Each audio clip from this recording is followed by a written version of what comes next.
જય માતાજી બધાને, કેમ છો? આજે આપણે બનાવશું મારા સાસુમાના હાથનું શિરામણ, વઘારેલો રોટલો, માખણ અને ગરમા ગરમ રોટલી. તો ચાલો બનાવીએ. સવારે પહેલાં તો આપણે અહીંયા ચૂલો પેટાવી લીધો છે.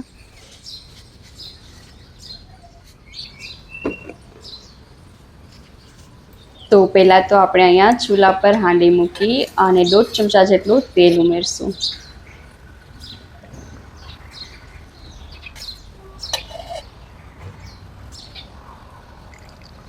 તેલ ગરમ થાય એટલે લસણની કળીઓ અને રાઈ જીરાથી આપણે અહીંયા વઘાર કરીશું. રાઈ જીરું અને લસણ થોડુંક બળી જાય ને એટલે એનો સ્વાદ બહુ જ સરસ આવે છે. વઘારનો ટેસ્ટ જ ફરી જાય છે. પછી જ આપણે બીજી બધી સામગ્રી એડ કરવાની છે. તો અહીંયા થોડાક લીમડાના પત્તા અને હિંગ, હળદર, મરચું અને ડુંગળી વઘારમાં એડ કરશું. અને હા, અહીંયા તમે તેલની જગ્યાએ ઘીનો પણ વઘાર કરી શકો. પહેલાં બધા ઘીથી વઘાર કરતા, અમે બે રીતે બનાવીએ છીએ, ઘી અને તેલ બેયનો વઘાર કરીએ છીએ જ્યારે મન થાય ત્યારે. મારા સાસુમાની વઘાર કરવાની એક રીત છે, એ જ્યારે લસણ, ડુંગળી, રાઈ જીરું ગમે તે વસ્તુ એડ કરે ને એ બહુ બાળી દે, એને પકાવે બહુ જ, એટલે એનો સ્વાદ બહુ જ સરસ આવે. હવે અહીંયા ડુંગળી આપણી થોડીક વાર પાકે છે ત્યાં જો તમને રોટલો બતાવી દો. આ રાતે બનાવેલો રોટલો છે, આ આપણે વઘારમાં એડ કરશું. વઘારેલો રોટલો બનાવીને તેમાં ગરમ રોટલો ન ભાવે, એટલે 4 થી 5 કલાક ઠંડો રોટલો હોવો જોઈએ, અથવા તો રાતનો રોટલો સવારે વઘારીને ખાઈ એની તો મજા જ કંઈક અલગ આવે છે. તો જો અહીંયા આપણી ડુંગળી સરસ પાકી ગઈ છે. હવે સ્વાદ મુજબ થોડુંક મીઠું ઉમેરશું. મીઠું ઉમેરીને પણ આપણે આને હજી 1 મિનિટ જેવું પકાવશું, એટલે ડુંગળી એકદમ સોફ્ટ થઈ જશે આપણી. અને હવે લાલ મરચું, 1.5 ચમચી જેટલું લાલ મરચું ઉમેરશું. અહીંયા તમે તીખું તમારા સ્વાદ મુજબ લઈ શકો છો. મોરું, તીખું બધાના ઘરમાં અલગ અલગ ટેસ્ટ હોય છે. અમુક તીખું ખાતા હોય છે, મોરું ખાતા હોય છે. જે રીતનું ખવાતું હોય એ રીતનું લાલ મરચું ઉમેરવાનું છે.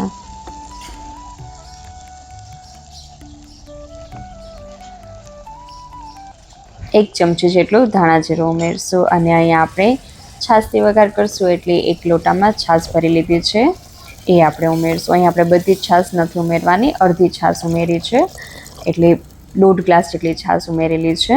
એક રોટલામાં 1.5 ગ્લાસ જેટલી છાશ જોઈએ. હવે આ છાશને આપણે થોડીક વાર માટે ઉકળવા દઈશું.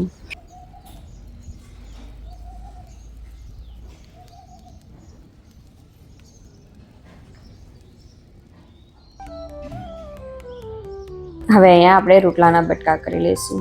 અહીંયા આપણે મીડિયમ સાઇઝના બટકા કરશું, પણ ઘણી જગ્યાએ એકદમ ભૂકો કરીને પણ રોટલો બનાવતા હોય છે, તો એ રીતે બી સરસ લાગે. અને આ રીતે તમે નાની નાની કટકીઓ કરીને બનાવશો તો પણ સારું લાગે. બે રીતે બને છે. ભૂકો કરીને પણ ક્યારેક બનાવાય, એ પણ મસ્ત લાગે. એ રોટલાનો એકદમ ચૂરમા જેવું કરી અને પછી બનાવીએ, એટલે ઘટ્ટ રસાવાળો રોટલો વઘારેલો થાય, એ બી સરસ લાગે.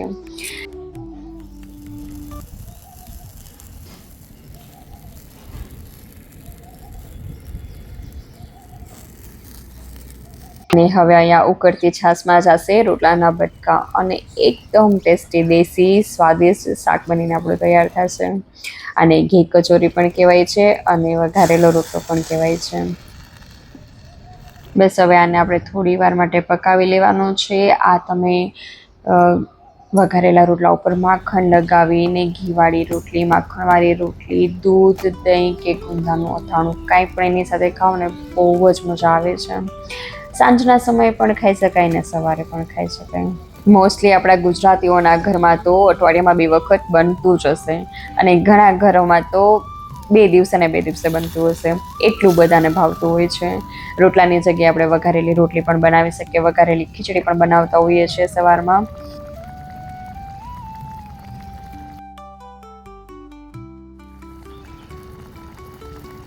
થોડીક અહીં આપણે કસૂરી મેથી ઉમેરશું, એનાથી સ્વાદ સરસ આવશે. અને કોથમીરના પાન સ્પ્રિંકલ કરશું, પણ મારી પાસે અત્યારે અવેલેબલ નથી એટલે મેં સ્કીપ કર્યું છે. તમે જો હોય તો કોથમીરના પાન પણ એડ કરી શકાય.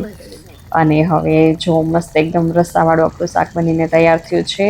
અને થોડુંક જ સ્વાદમાં વધારો કરવા માટે ગરમ મસાલો ઉમેરશું. ગરમ મસાલો ઓપ્શનલ છે, બધા ઘરમાં નથી ખવાતો હોતો, એટલે જો તમારા ઘરમાં ખવાતું હોય ને શિયાળાનો ટાઈમ હોય તો જરૂરથી એડ કરજો, બહુ મસ્ત સ્વાદ લાગે છે એનો. અને હવે અહીંયા આપણે હાંડીમાં બનાવ્યું છે, એટલે તેનો સ્વાદ તો લાજવાબ હશે જ. એકદમ દેશી ઓથેન્ટિક ટેસ્ટ આવશે, અને તીખું ચટપટું મસાલેદાર છે. તો જોઈને જ મોઢામાં પાણી આવી જાય કે ચલો ફટાફટ જમી લઈએ.